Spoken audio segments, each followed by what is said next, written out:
And D varieties కూడా మేము తీసుకుంటామని చెప్పి వాళ్ళు ఎంఓయూ చేశారు అధ్యక్ష. కానీ ఎంఓయూ చూసినప్పుడు ఒక రకంగా చేసి ఏ గ్రేడ్ వచ్చి 2.5 మెట్రిక్ టన్స్ తీసుకుంటామని, సిఎండ్డబ్ల్యూ అంటే 3.2 lakh టన్స్ తీసుకుంటామని చెప్పి 3 years అగ్రిమెంట్ కోసం వాళ్ళు చేసుకోవడం జరిగింది. కానీ వాళ్ళు 2 కంపెనీలే వచ్చారు. ఎంప్రోడా mines and minerals private limited దీనికి ఇండియన్ ఏజెంట్గా వీళ్ళు వ్యవహరించారు అధ్యక్ష. వ్యవహరించి ఎంఓఏ ఉన్నదానికి అగ్రిమెంట్కి సంబంధం లేకుండా కేవలం ఏ గ్రేడ్ మాత్రమే వాళ్ళు లిఫ్ట్ చేసుకోవడం జరిగింది.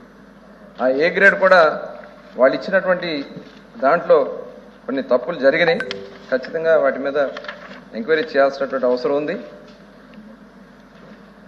వాళ్ళు అగ్రిమెంట్ క్వాంటిటీ అవ్వకుండానే 77,000 టన్నులు ఎత్తేసారు అధ్యక్ష. అట్లాగే బి గ్రేడ్ వచ్చేటప్పటికి చాలా తక్కువ ఎత్తారు అధ్యక్ష. సి గ్రేడ్ వచ్చి